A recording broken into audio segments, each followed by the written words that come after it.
Okay, are we ready to do this thing? Welcome back to another episode of Ashlyn and Aaron. It's been a while. Yeah, being silly. No. I don't even know how to talk on camera anymore. I know we friggin' spent so much time away. Like you had all your things going on, a couple weeks ago, and then I took off and left the state. Yeah, she just jumped on an airplane. I did. See ya. The weather made me sad, so I was like, peace out, homies. Ooh, I had Kennedy that whole time, and it was a good time. It was busy. Yeah. I But- bet. Yeah. I gained a little bit of perspective down in the good old Texas.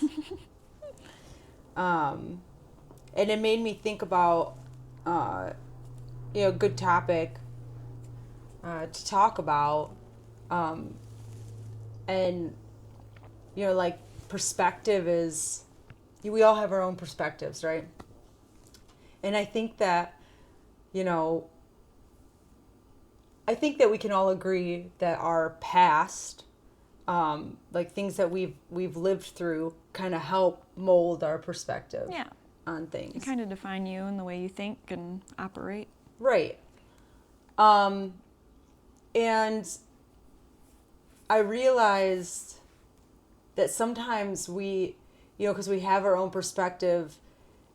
I mean, obviously it's hard for us when somebody else has a completely different perspective for us to understand where they're coming from, because their lives, are different than ours, Yeah. right? And if you believe your perspective is the only real perspective, it could cause you to be more of like an egocentric person where you just think your way is the way, or, you can't really understand the way that they think. Right. So I had this perspective like thrown at me when I was down in Texas, and I honestly, I didn't even think of it this way, because that's not where my heart is. So let me put it in context here. So I was talking to some people, like cool people, down I was in Houston, and we got onto the Super Bowl, and the halftime show, and I asked like what they thought of it, and they're like, well, we wish Bad Bunny would have done a little bit better, but we like him. And I was like, but did you see the All-American halftime show? And they're like, oh, the racist one? And I was like, the racist one? I was like, what the heck are you talking about? That was like the All-American halftime show. There's no racism in that, So I wanted, like, I, of course, instantly am like, what the heck? Like, that's not true at all. But I was like, I want to understand that perspective. So, like, explain to me why you think that was racist. Right. And their perspective was this. First of all, obviously the Bad Bunny thing, it was like really connected to like Puerto Rico, and like it had a very like Latino like vibe going on, right? Like there wasn't a whole lot of, well, there was a lot of different people in it, but it was pretty geared towards like Latino culture, or at least Puerto Rican culture, because I don't want to insult any, and like everybody's different, right? Every country has their own like kind of culture. But anyway, their thought process was, this is the first time that anyone wanted to do another halftime show. When they did the other halftime show, they put all white people in it, in the All-American halftime show. Furthermore, the All-American halftime show is like saying all America, right? Like not just the United States, but South America, Central America, And so their perspective was, why it was racist was because it was like they focused solely on only white singers, and they call it the All-American show when it should have encompassed, if you're going to say all America, you should incorporate more than just a bunch of country white people, right? Okay. And so I'm not saying, obviously my thought process on that was not in any way pointed towards like, racism. Like I didn't watch that halftime show and say, "Oh, thank God they didn't have any black people in that," Right. or they got, like it was just, I just thought that it was like really going back to, being more of a family friendly halftime show because, you look at factual data on this. I mean, the halftime show shows going back to as far as I can remember. I mean, they've really turned them into like a sexualized Right. event. And the idea behind this other halftime show was to make it more family friendly, but I totally saw the perspective in that. Like I could see where you felt Why you that. think Like that. why you think that. And obviously their history, their past, like what they've had to deal with in their life is different than what I've had to deal with in my life. I mean, it really is two different. I mean, northern Michigan to Houston, Texas. Right. I mean, there were places where I couldn't even talk to somebody because all they spoke was Spanish. I should have brushed up on my Spanish a little bit, but it was all right. We figured it out, and the people down there, I mean, were really nice to me, really sweet, but it just made me think about this, like how our past kind of like molds our perspectives and stuff. And then it really got me thinking about like how if you don't have a great past, if you have like a really traumatic past, like how that can really mold your perspective too. Right. You might experience something and then the next time that shows face again, you're going to act based on how that made you feel or right. what you took away from that experience. Yeah, I will say I have no idea what you're talking about with the All-American. I only saw a little bit of Bad Bunny, like on Reels and stuff, but I didn't watch them. I didn't watch either. Yeah. So I'm like completely clueless other than what I've been seeing on social media. And it is so sad that it's just like people just arguing about everything. Right. And it can't just be like, the world's just so different just in the last few years. Yeah, I mean, COVID really kind of took us for a crazy turn with everything, I think, but yeah. But it's been smoldering. It has been something that like this division and stuff has been coming about. And so not to get on like a tangent off topic, but so this whole thing like really got me thinking about like how our past like kind of drives our perspectives, and it's sad because like when you come from like a really traumatic past, I mean it can make people cold, and like kind of like shut down feelings towards something, like desensitize, Yeah. it can really desensitize you to a lot of things, right? So like for example, a woman who is used to relationships where the guy is verbally and physically abusive, right? It's like then she gets with a guy who is the complete opposite, and that feels weird, right? Like you feel like you're being spoiled when no, the guy's just being like a normal human, like good man, right? Yes. Or in that same respect, like you're in an abusive relationship and then you go to another relationship and the guy's just verbally abusive. Well, he's not beating me, so like that's a step up. Yeah. Right? Like it's so weird how like our past can like kind of mold our actions and our directions, and then in a lot of instances you get situations where somebody, they have a bad past and like it's molded them into being a way that they wouldn't necessarily have been, but now it's kind of like it's almost like a drug addiction, right? It's like you go into these things and you do these things that make your character look bad. Yeah. But it's really you have this like hurting soul, you have this like perspective that was molded through trauma, Yeah, I think my childhood, because my parents were always busy doing their own things and there was multiple kids in the house, it was like it almost felt like we were an inconvenience at times, you know? So and then my mom later, she got married after she divorced my dad, and she had a stroke, and she couldn't really just get up and care for us kids and I never understood that being so young, like why my mom just laid around while she was recovering from a stroke. Yeah. But it always felt like us kids were just kind of an inconvenience, or like we were just kind of hushed, like get out of the room. Anytime someone was watching TV, like if you're gonna talk, go to the other room.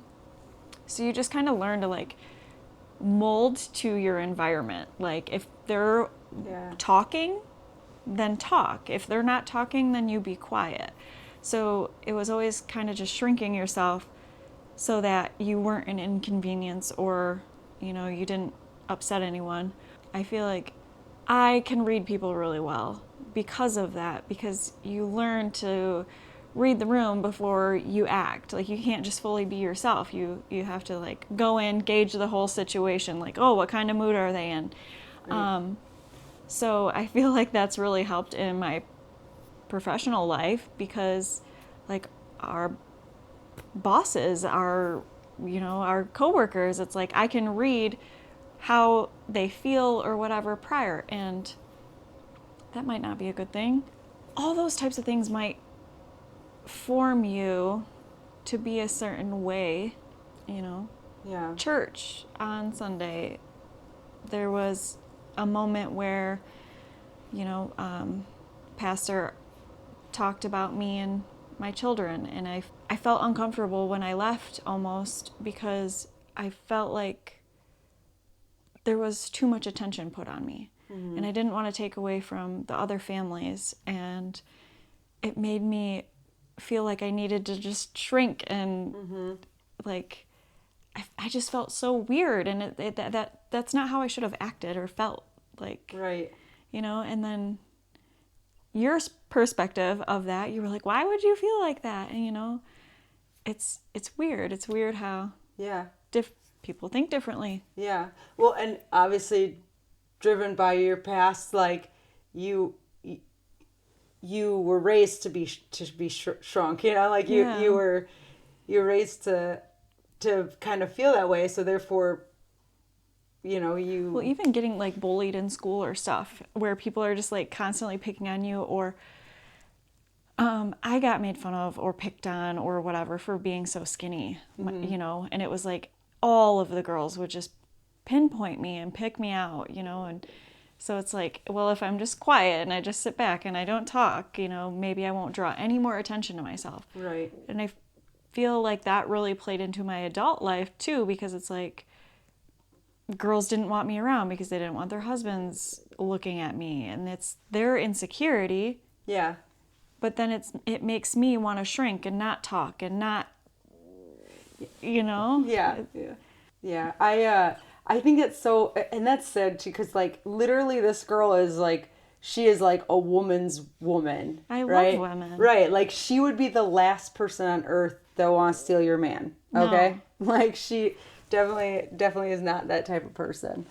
But yeah, but that kind of stuff, that kind of past, we have to be careful, because our perspective can really make us like, can really hurt our character, because it causes us to do actions that, like, it's not that we truly want to do them. It's just like a trauma response, or we're trying to fulfill like this hole that's been left inside of us, this like pain or this void, and so we do things that are not healthy for us. It's not the way God intended us to live, and then it makes us look worse. It like puts us in an even worse state. It's like a constant revolving door of just bad actions, and and what I was trying to like get at was that we have to be careful on like how we like see the world and how we act, and like, and also consider like the perspectives of someone else. They're not the same as yours, right? Yeah, But I have an awesome example for that. Okay, please.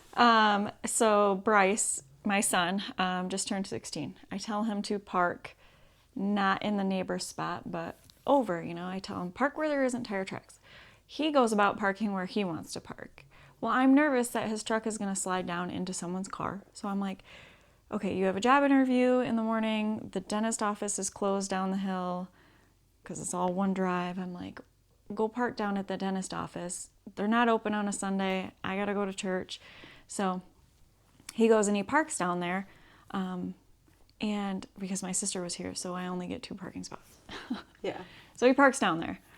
The next morning, we got maybe an inch of snow, and he comes in the house and he's like, well, I can't get my truck out because the plow guy plowed it in. And I was like, it didn't even snow. What do you mean? Right.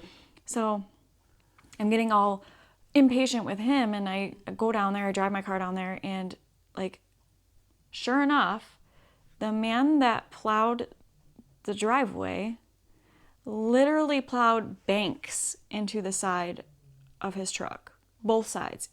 He plowed snow up against the doors, above the bottom of the door and under the doors. So because trucks are rear wheel drive, right. So obviously his truck wasn't going to back up with all of that snow. So wow. Yeah. So I'm sitting there and I'm like, wow, that guy is a huge jerk. But we parked on private property, and I'm also a jerk for parking there. Like I shouldn't have. So kind of lesson learned, and that was the whole thing. I'm like, I have to think like the plow guy. He's telling us don't park here. Right. I get it. I see your side, man. But so excessive that Bryce's door, when he shoved snow into his truck so hard that his door wouldn't open and close right anymore. Aww. And I'm like, I get his perspective. I understand. And that is an excessive perspective. So instead of me being an a-hole about it, and calling the dentist and figuring out who it was and calling him and yelling at him, I just said, you know what? This was a learning lesson. I pray for patience, I pray for kindness, and this was an opportunity for me to be patient and kind. Mm-hmm. I did see a plowman almost pull in the driveway, so I chased him down to the gas station. I wasn't rude though. I was just like, hey, do you know who plows there? And he's like, oh no, I have no idea. And it seemed a little suspicious, but I was like, I was so upset, but I went about it not being rude. Right. When I 100% could have. Yeah. And that's dude, I'd be ticked off about that too. What the heck, man? You should see the snow down there. When you leave, just drive in and look at the snow. It's you can see where his tires were, and there was even snow under the truck. That's crazy. I don't want to drive in there and get attacked by snowplow. No. Just kidding. But yeah, things like that where, being raised by very bold women, they would have flipped a lid, mm-hmm. And the past me probably would have flipped a lid. But right. It's no, I prayed for kindness, I prayed for patience. I'm going to do just that. Yeah. A woman also shattered a bottle of nail polish on my favorite sweater and favorite jeans at the mall. And I was like, it's fine, it's totally fine. So. But wait, was that for on purpose? No, on accident. Oh, okay. She dropped it and it shattered and it went. Oh, and it was again. Yeah. Patient, kindness. Today's gonna be the day where God gives me some. Oh, and he did all weekend long. Because with a certain person that's in my life that I have to deal with that I don't want to deal with, I pray for patience. I pray for kindness so that I'll keep my mouth shut and I won't lash out. And so I've been praying for that, and all weekend long it was nothing but opportunity. So, and with all of that, it's I don't know, I think about some things that kind of molded my perspective, and I realized that I'm kind of desensitized to, I don't know if it's desensitized or if it's I know how bad things can get, so when things just get a little bad, it doesn't faze me as much, Yes. It's it's oh well, that's kind of crappy, but it just doesn't. I don't really put the emotion or the energy into certain things that just I don't think are important. But the thing is, and this might help you with your like I pray for patience or whatever. But like there's a Bible verse that I have probably prayed like 1,000 times because it just helps remind me how I really should act and what I really should care about. So it's Psalms 51. Create a clean heart in me, O Lord, and renew a steadfast spirit within me. And I really like that one because it just like, it feels like strong. Yeah. And like, it reminds me God can work in us and like keep us going in a world that wants to consume us. It's a verse I say a lot, especially when I wake up in the morning. Mm-hmm. You know, it's like the first thing I want to say. Man, I don't want the world to like mold my perspective anymore. You Yeah. know? I noticed with you right out of the gate when I met you, like, if I would say certain things, you'd kind of look at me like I had two heads, like, that bothered you type thing. Because. I'm sorry, sometimes my face. No, you're good. I can keep my mouth shut most of the good, time, because- but my face can't do it. Because I sit back and I'm like, am I complaining about something that I should not be complaining about? Like, I should not be complaining. Like, so it really kind of checks me, or did check me. But like you said, you might be desensitized. So having experienced the things that you have experienced, everyone does, but everyone's experiences are different. So you might experience something that another person never has to experience in their life. Right. So when something little happens, you're like, well, it is what it is. And you move on with your day. But that could happen to someone else, and it's the end of the world. Right. Or their whole day is ruined. Right. Because they're not used to that kind of, you know, those kind of events in their lives or whatever, you know. So it could work against you, or, you know, it could help you. Yeah. I mean, I think that like bad stuff that happens to us is a great thing for like testimony and like I guess building character, but at the same time it can also really destroy you and put you into bad habits and patterns that are really hard for you to get out of. Yes. Which is why that Psalm 51 verse is like one of those verses that's just like really important to me because I am constantly messing up, dude. I'm like constantly doing things are you that messing up or are you growing? well, I'm pretty sure I'm probably messing up, but yes, growing too, you know. And so like it's just like it's good to remind yourself and like keep yourself in the Word and like, you know, because God gives you direction in His Word. He gives you direction with the Holy Spirit and stuff. And it's like the world's gonna, you know, continue to try to mold us in the way, you know, the enemy wants us to go. But if we can just stand steadfast and, you know, continuously desire that clean heart and like, you know, moving forward in like the grace of God and stuff, I think that, you know, Yeah, we can get through this. we sure can. There's just so many ways you can react to a situation, and Yeah. you know, just choosing to be better and growing, and that's what we're all trying to do, is just grow, learn from your experiences. And Right. Sorry we've been away. yeah.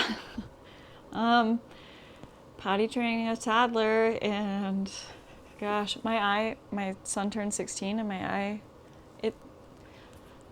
it will not stop twitching. My dad and stepmom came over yesterday and he was like, yeah, I was a single dad, and we were talking about wages and stuff, and he was like, but I was raising 2 kids, and I was like, did your eye ever stop twitching? Because mine won't. It won't stop twitching. You have a vitamin deficiency right now. I've been taking my vitamins and drinking water, and Magnesium? not magnesium. Yeah, you need some magnesium up in there. Anyway, you guys. We've had our hands full. Well, she just disappeared Yeah. to collect her thoughts. Yes, I'm gonna disappear again, too. So. Yeah, just trying to stay healthy in this world full of hate. So anyway, we appreciate you guys. Sorry we haven't been around. We'll be around more, Yeah. maybe. No, we will. Like, share, Subscribe. Yeah, we see that you guys view our page, so it's nice that you're still checking in and liking our stuff. Yeah. We're still here. Appreciate you. Yeah, we love you. Yeah.